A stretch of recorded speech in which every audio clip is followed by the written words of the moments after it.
Welcome everyone. We will read a verse from Bhagavad Gita.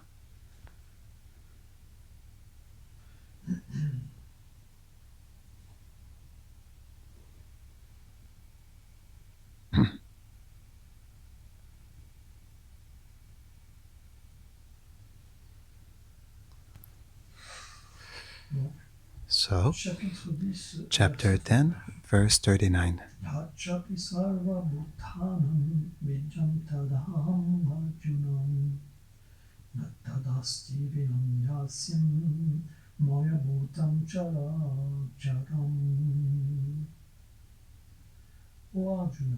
O Arjuna, I am the original cause, the seed that gives life to all existence. There's no mobile or immobile entity that can live separate from me. Commentary. Krishna is the origin of everything, the cause of all causes. Nothing exists without him.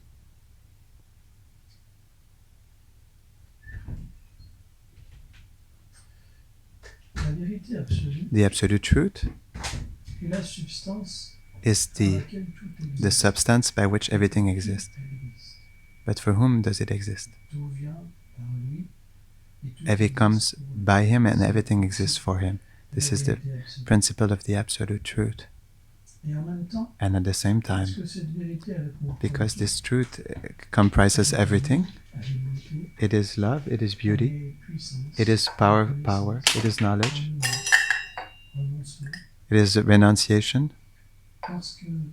When it exists, when we say that everything exists for him, it means that he also exists for us.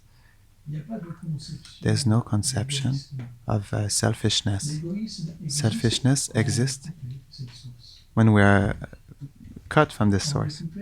When we are cut from the source of love, we think also that we think like a thief.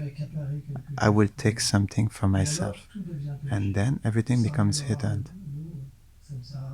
Water is not gonna. It's not gonna help me.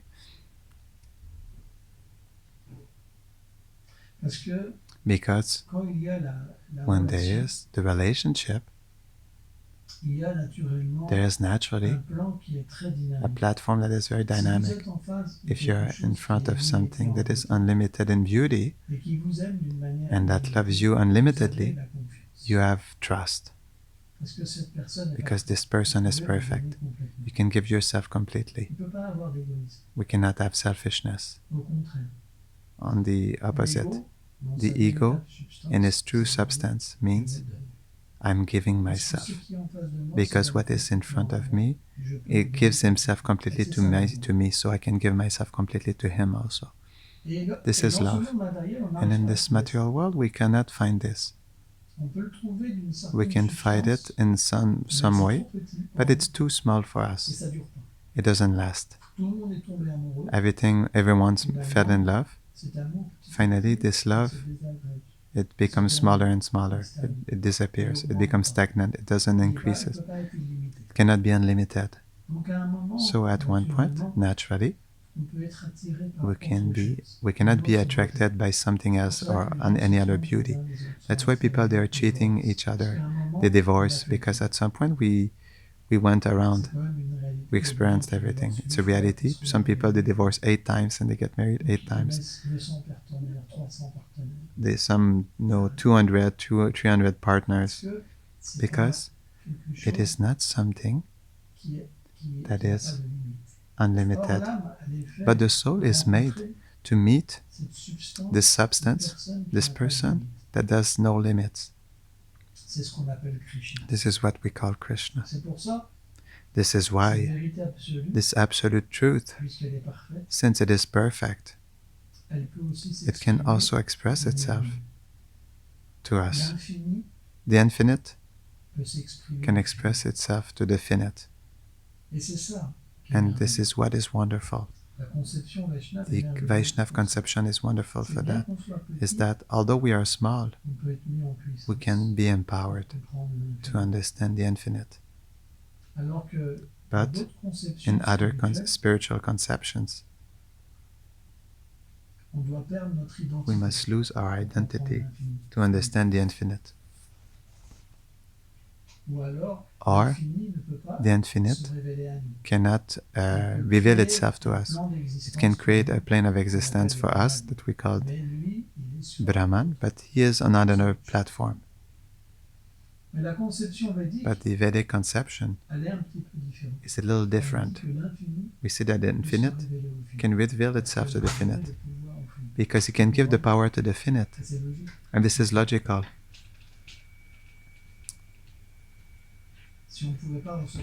If we could not receive any power, there was no question of love. And this is the spiritual experience. The spiritual experience, it means to find ourselves in a situation where we can truly give something to the infinite. How is that possible? Can you believe it? You find yourself in a situation where the Supreme Person, God, is in front of you and you have the power to bring him give him something. This is what we call Krishna. Although this truth needs nothing, and that you exist somehow through her, and it's through her that you receive this power. This truth will create a situation where it will appear like it needs something so that love exists. Otherwise, it will not be possible. You understand? So there has to be this platform in the Absolute where the Lord can appear and feel like he needs something. That's why we exist. Every one of us has a relationship with Krishna. And in this relationship, the Lord makes us perceive that without you, he cannot exist. You cannot live. This is what we call love. When this plane is experienced, then we want to. Everything you heard before or after will have no value, in the sense that everything is too small. This is why we become liberated from material illusion. On this platform, we can understand we are the soul, and the soul has a form, a wonderful form, and it can integrate the pastimes of the Supreme Lord. From there, you are really liberated. Before that, it's not liberation, because you can be attracted. And when we are attracted in this world, we attach ourselves. We turn around, we move, we run after a mirage that will disappear. We can cross oceans trying to find. We attach ourselves through internet, and we find the same thing life after life. Prahlad Maharaj says it's like vomiting the experience and then eat it again. All life after life after life after life after life after life. That's what we call the material existence. So one day we'll have to stop that because it's unavoidable. The soul is eternal. You cannot destroy the soul. The soul is obliged to continue. But as long as you want to be independent, and that you want to refuse this eternal relationship, so you'll be illusioned by the connections with the body. I am a man, I am a woman, I am a snail, a scorpion, a rat, a snake. All our souls, spirit souls, they all got the same chance to integrate the pastimes of the Lord. But because of the reactions of their actions, they need to suffer their existence.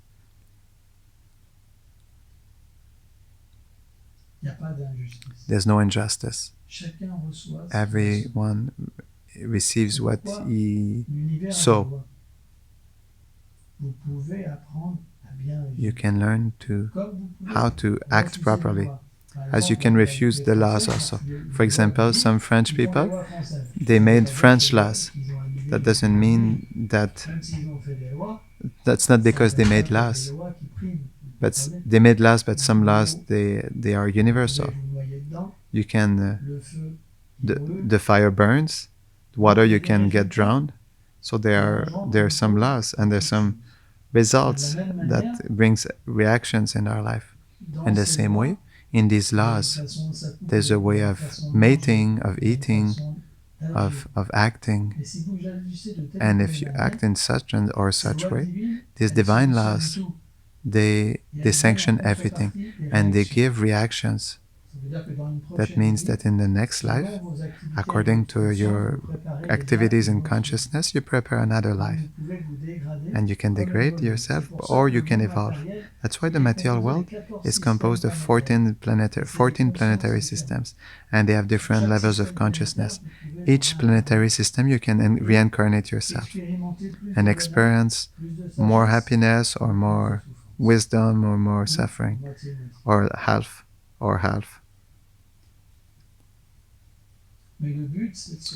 But the goal is to free ourselves, to understand who we are.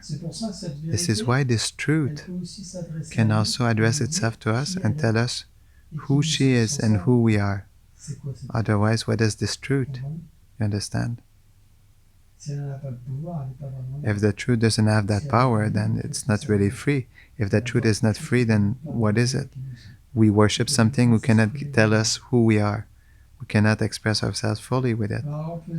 So we can say, why is this truth expressed in different ways? It's because there is mercy. Everyone is not ready to accept it. According to our previous lives, we have a certain piety, but also a certain impiety. What impiety means I refuse, I reject this relationship.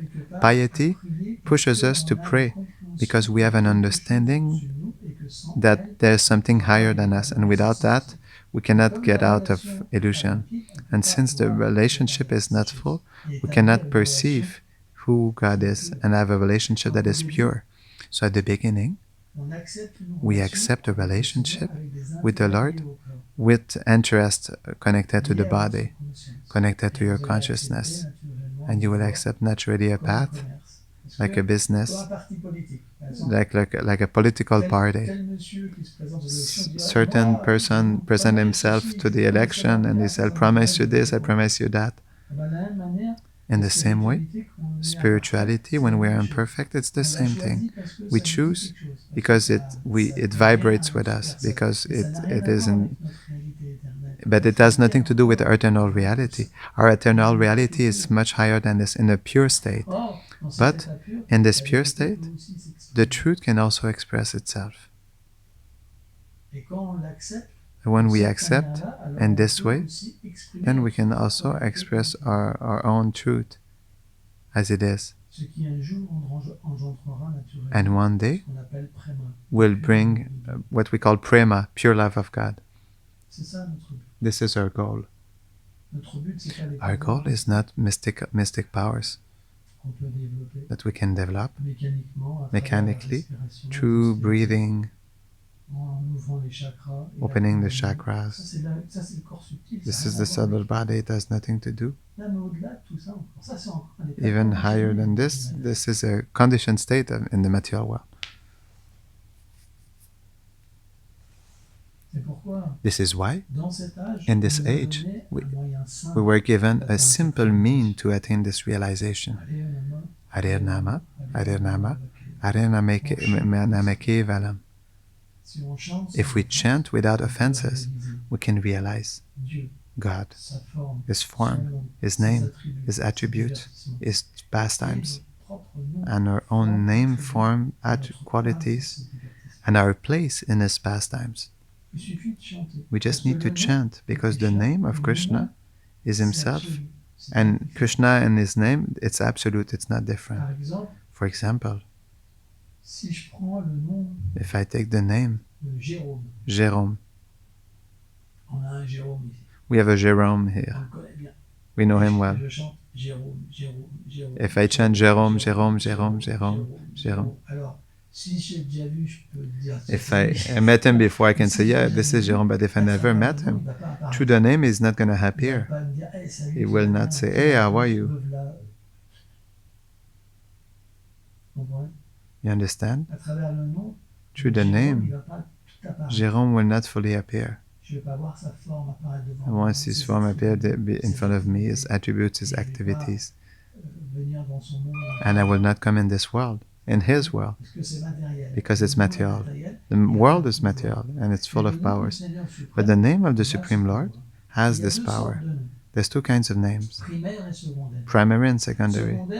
Secondary, it's the name that is connected to creation, the great, the destroyer, the savior, the maintainer. This is secondary name. Why? Because it expresses itself on a platform, on a plane that simply manifests a power, a secondary power, because creation for God is nothing.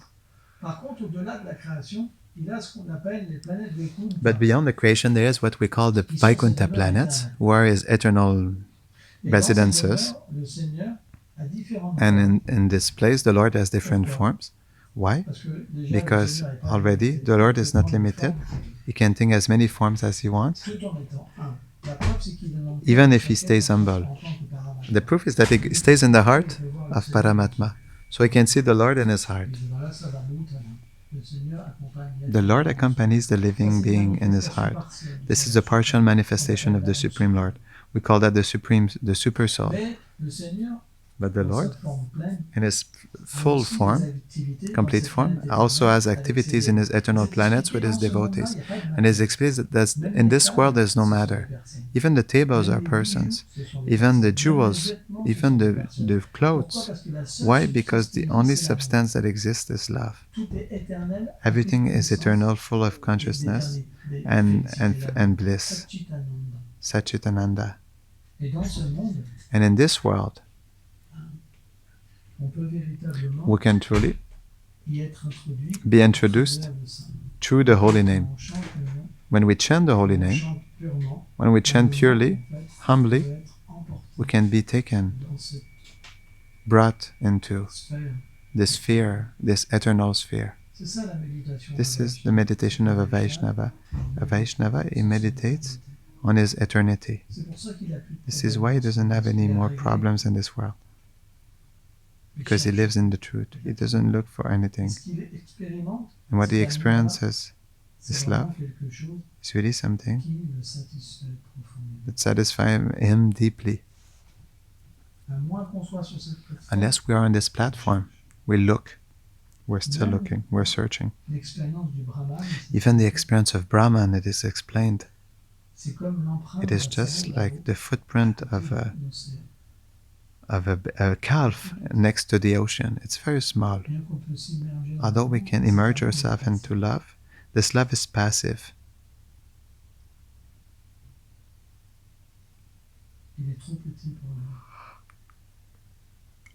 It's too small for us. Because as soon as the Lord manifests Himself, His beauty and His qualities are so wonderful that the living being himself, who is absorbed in Brahman, is completely captivated. He forgets Brahman.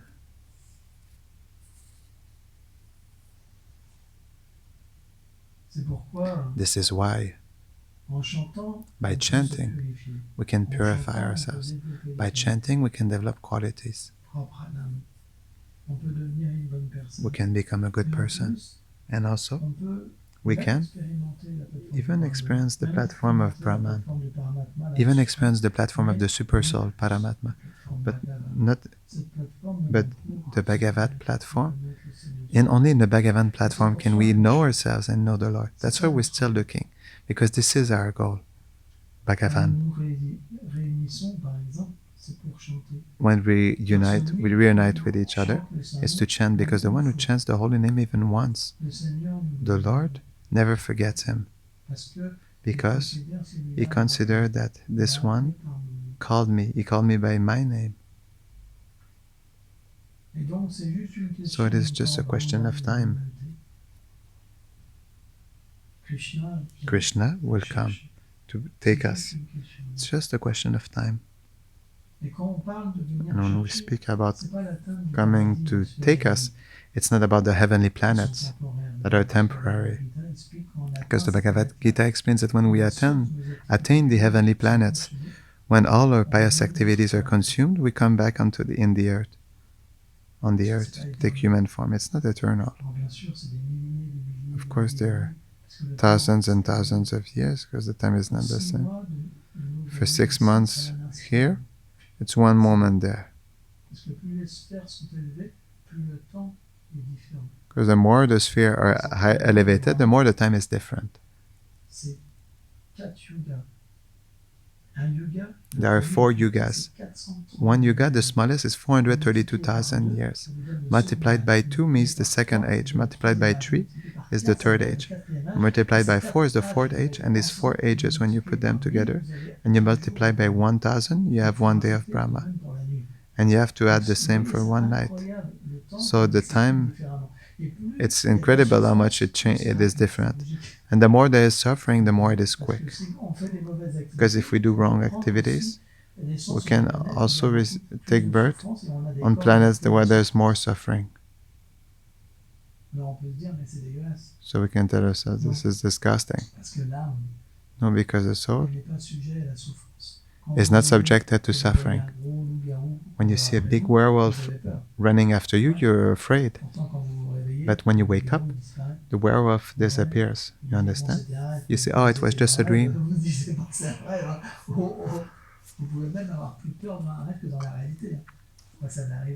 You think so much is the truth, but it's a dream, but you're so much absorbed in a dream that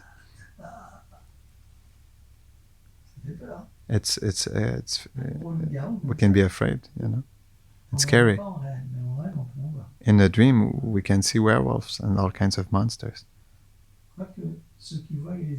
Those who see the ghosts, the spirits, they can also see very ugly beings. Some are attacked by the ghost. It's also another thing. But the point is that the holy name, if we chant the holy name, we are protected from spirits, from bad energy. Because the holy name is very powerful. He frees us from fear.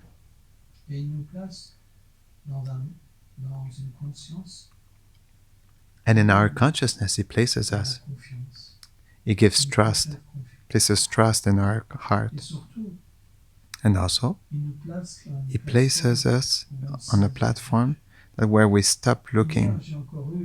Yesterday I had a person I spoke to on the phone who is persecuted by people.